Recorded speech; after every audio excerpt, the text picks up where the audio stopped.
Jeff, for 5 minutes. Thank you, Madam Chair. And first, I'd like to acknowledge our colleague, Mr. Lynch, for his hard-fought campaign.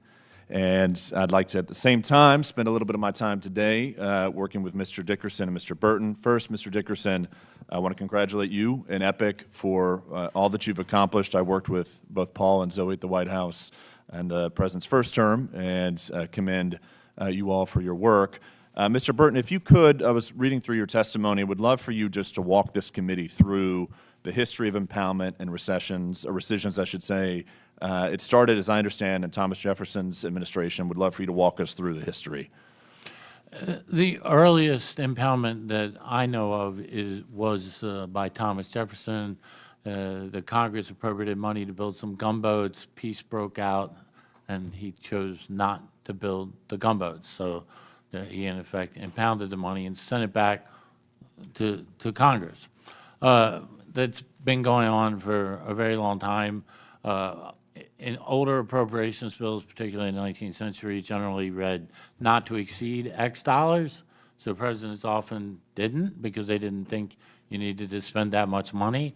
And President Roosevelt impounded money, and so did President Nixon. And at that point, there was serious objection by the Congress, and the Impoundment Control Act was enacted, which establishes an expedited procedure for rescissions, but it has very broad prohibitions on impoundment. There are certain reprogramming permitted and things of that sort.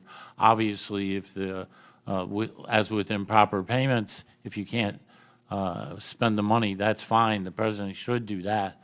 So the rescissions process, however, is somewhat cumbersome, as you probably just discovered. It could be streamlined and made better, but nonetheless, that's the general requirement today. And you know, one thing that stood out to me in your opening testimony and your testimony throughout this hearing is you mentioned the work that Speaker Gingrich and President Clinton undertook. Yes. So in your estimation, is our committee's work an extension of what was successfully done in the 90s to rein in spending? Yes and no. I mean, the effort in the 90s was very broad. The Clinton administration was serious about improving government administration. They resisted some of what the Gingrich Congress wanted to do, but ultimately there were serious, very hard negotiations, and they reached an agreement. President Clinton signed legislation that substantially reduced federal spending. And there was tremendous amount of legislating going on throughout the Congress, not just in one committee, but committee by committee by committee by committee. There was a lot of legislating done, a lot of markups, a lot of investigations, a lot of hearings. It wasn't just one hearing like here. There was systematic throughout the Congress and in government in the executive branch. Thank you. Mr. Dickerson, if we could spend a little bit of time in the remaining time we have left talking about improper payments. The first hearing our chairwoman convened was on the troublesome improper payments we discovered over the last 4 years of the Biden administration. Would love for you to touch on some of the challenges we face with respect to verifying identity, with respect to payments that are going out the door. Would love for you to comment on that. Absolutely. Improper payments is a huge issue. In one program alone, Medicaid, for example, spent $1.1 trillion over the last decade on improper payments. And that is incredibly harmful because it's a waste of taxpayer money, but it's also funds that aren't going to people who are truly vulnerable and truly needy. And so this waste, fraud, and abuse is rampant throughout the federal government. And so one of the major sources of that is the lack of ability to identify the people who are claiming money and checks are going out the door to who are actually eligible.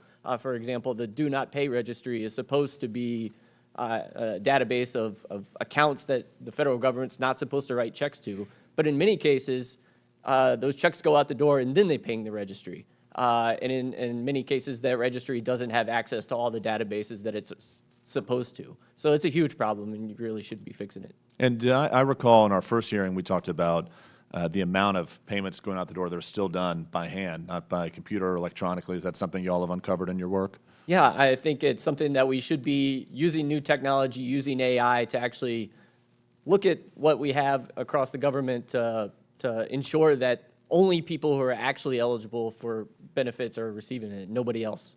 Thank you. Madam Chair, in my closing, just a point of clarification. The poll behind you, behind our ranking member, it adds up to 110%. Just wanted to clarify, is it meant to add up to 110%, or is that an error? Do you yield? Yeah, I do.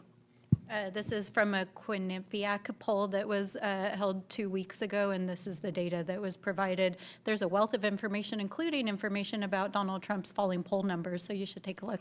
Thanks. I yield back. The gentleman yields, and it still adds up to 110%. That's a fake poll right there. I now recognize